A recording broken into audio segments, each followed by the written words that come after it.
Hey, how's it going, friends?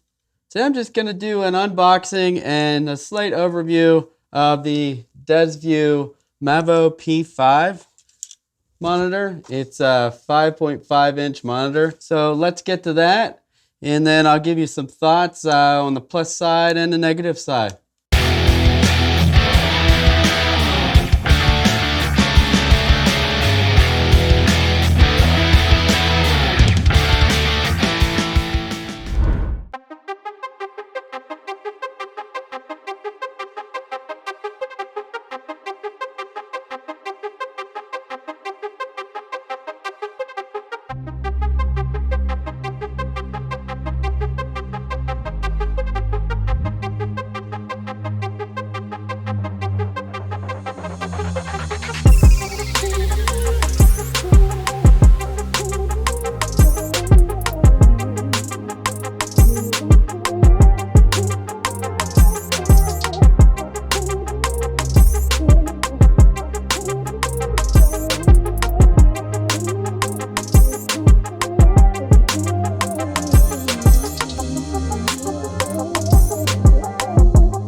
So for that unboxing sequence, I wanted to be a little bit different. So I used the purple lights just like I got on right now. And I wanted to get the music as close to Stranger Things style as possible. And I hope I got it. I feel like I got it. So here are the things that I like about the Desview Mavo P5. I put them in a list. So if I look away from the lens, just ignore it. First, it's sharp and bright. It does have the hood. You can put the hood on outside if it's too bright, but other than that, it is actually very, very sharp and bright, so you can really see detail, leading you to be able to manually focus if you have to. And that leads to the focus peaking, which I really like that too. I like that you can have it on a high and a low. I like it on the high so I can see everything that's in focus.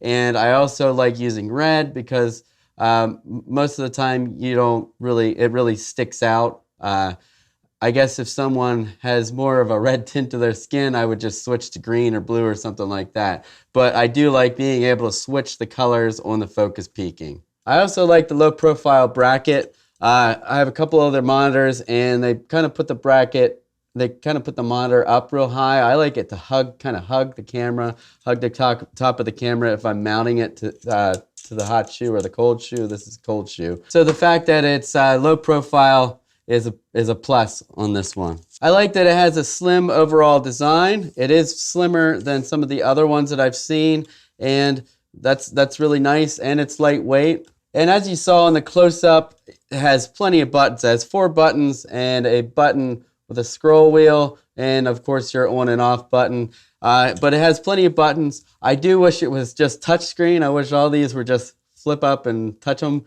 But it is nice because when you touch the screen, you get finger grease and whatever and dirt all over it. So you don't really want to touch this in the first place. So it is nice that it has a lot of buttons. And lastly, the menu system. The menu system has a ton of options. It's very well thought out, and I really can't complain at all about that. There's a lot of options. They're easy to read. They're easy to get to.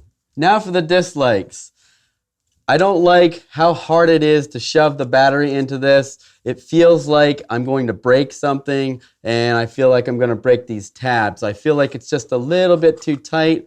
It could be a little bit looser, and because we have this locking tab, which is really nice. I don't think it would hurt to make it fit just a little bit less snug, because you really have to crank on it, and that bothers me a lot that I'm going to break it.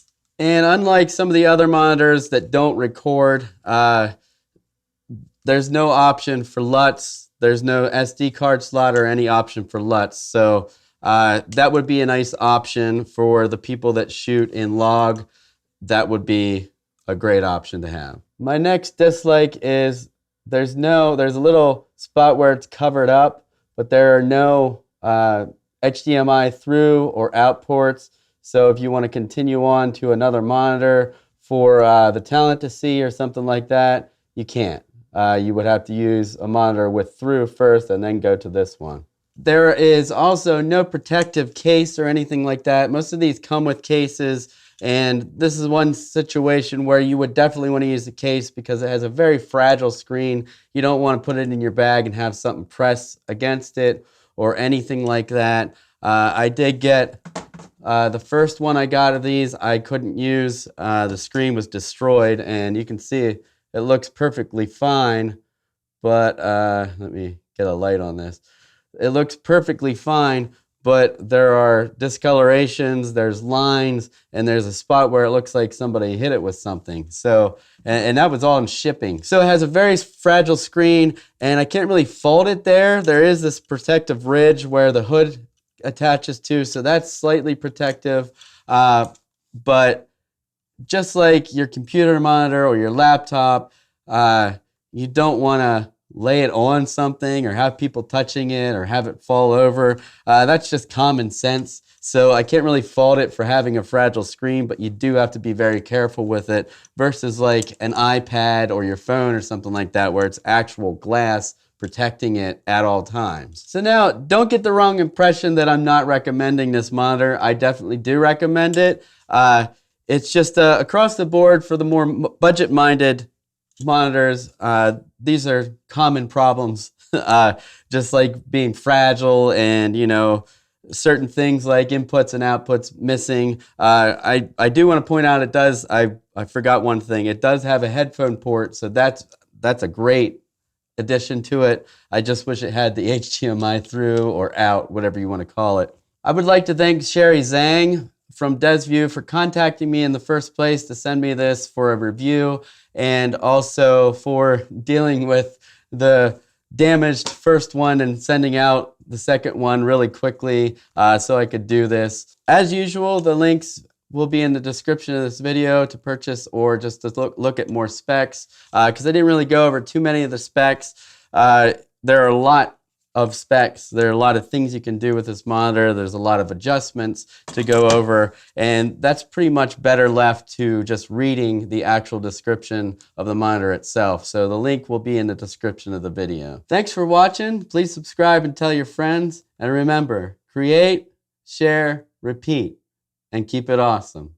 I'll see you next time.